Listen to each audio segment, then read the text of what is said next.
What's up, everybody, and welcome to part 2 of jump scares that are very scary.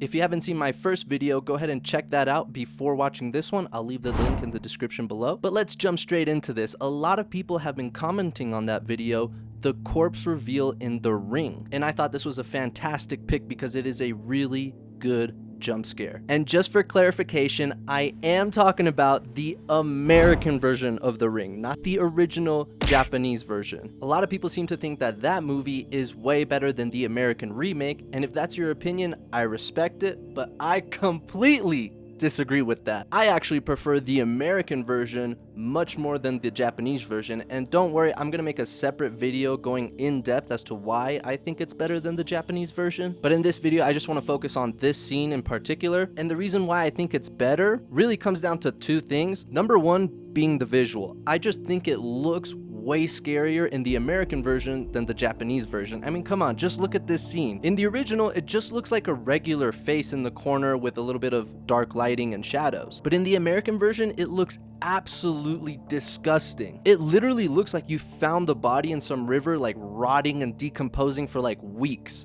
That's what it looks like, which lends really well into the whole idea of the movie where Samara was left in some well for like weeks on end. So in my opinion, I just think the face looks way more horrific in the American version than the Japanese version, and I do think there's something to be said about that because I'm a very visual person. I mean, sometimes even if a movie is bad, if the creature or the monster design is so good, I'll let that slide. A great example of this would be Art the Clown. A lot of people don't like the excessive gore in the Terrifier movies. Even the first Terrifier doesn't really have a plot at all, but I don't care about any of that stuff because Art the Clown himself is so mesmerizing and so terrifying to look at that I just want to see him on the screen. So yeah, I think visually it's more impactful in the American version, but there's a second thing I want to talk about because before the jump scare even comes, you're talking to the mother of the dead girl. Now, in the American version, the mom's not looking directly at the audience, but she's looking at Naomi Watts and her face is like right there, so you're a lot more engaged with the character, so when the jump scare comes,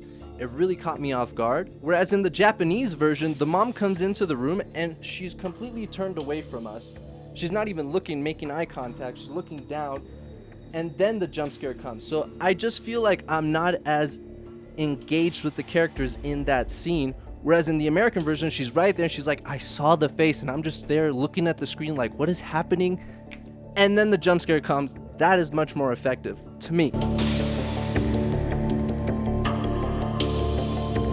The next jump scare that I want to talk about is in the movie The Grudge, and this is going to piss people off because yes, I'm also talking about the American version. I'm American, alright? I grew up in America. What do you want me to say? These are the movies I grew up with, and come on, there's Daphne from Scooby-Doo in it. Jesus Christ, bro. Comment down below which one do you think is better. Maybe I'll make a video comparing the two movies. But the jump scare that I want to talk about is at the beginning of the movie, and I found this one to be very unique in the sense that I've never seen anything like it up until this point. Obviously now it's been done. There's a lot of jump scares like that, but for me, the first horror movie I saw was Insidious, and then like most people, after you watch a horror movie that really impacts you, you go online, you look up other horror movies, and you go down this rabbit hole on the internet looking for scary movies, and you know, on any list there's gonna be The Grudge. So this movie was like in the first 10 horror movies that I've ever seen in my life, okay, like 10 or 15, somewhere in there. The point I'm trying to make is it was very early on in my horror viewing experience, if you will. So I wasn't very seasoned with jump scares yet. All I've seen up until this point was just, you know, you don't see the creature, then the creature comes, loud noise, kind of like Insidious. That's what I've been accustomed to at this point. So in this scene, when she goes in the attic with the lighter, you see the Grudge in the corner. So I was so confused. I was like, wait a minute, why is there no loud music? It's right there. And then the loud music comes, I'm like, oh shit, like it completely messed me up with the timing. Like that really affected me because I was like, wait a minute, I'm not used to this. Let me give you an analogy so you can understand where I'm coming from. I love the UFC, right? What's the big thing in fights? You want to see knockouts. And knockouts are all pretty much the same. You get hit, boom, you get flatlined. It's not rocket science. But take a look at this knockout right here. He gets hit, he's totally fine, and then a couple seconds later, wobble, and knock it out. Even though it's not the most impressive knockout of all time, I will remember that until the day I die. So what is the point I'm trying to illustrate? What I'm trying to say is, since it was so different, it stood out from the rest of them. Where most knockouts are just bam, hit, you go to the floor. This one was bam, and then it was a delayed knockout. It was a delayed effect, and that's exactly how I felt in this scene. It was a delayed reaction. I was like, wait a minute, why isn't there a jump scare? Like, it caught me off guard. And as I mentioned before, I'm a visual guy, and just the aesthetic of The Grudge is very creepy. There's something about little girls with long black hair just freaks me out, bro. And just a little bonus before I move on to the last jump scare I want to talk about. Later on in this movie, we see the girl from that opening sequence, and when she turns around, her jaw is completely gone, her tongue is dangling. It is one of the scariest moments of that movie. I freaked out when I saw that scene for the first time as a little kid. Oh, I was losing it, bro. I was like, what the f? She was just like, ah, like, oh my god, bro, that scene was intense.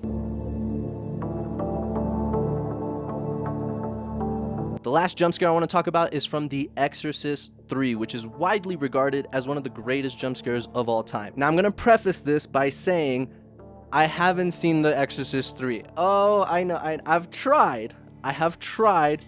And this is going to piss people off. I'm just in a mood of pissing people off today. But I did start watching the movie, and I got a little bit bored, and I fell asleep. I know, Jesus Christ, the sin of all sins. But I promise you guys, I will sit down and watch that movie from start to finish. I will pay the respect, because a lot of people love this movie, and like I said, everyone talks about this jump scare on the internet. So I will give this movie time of day.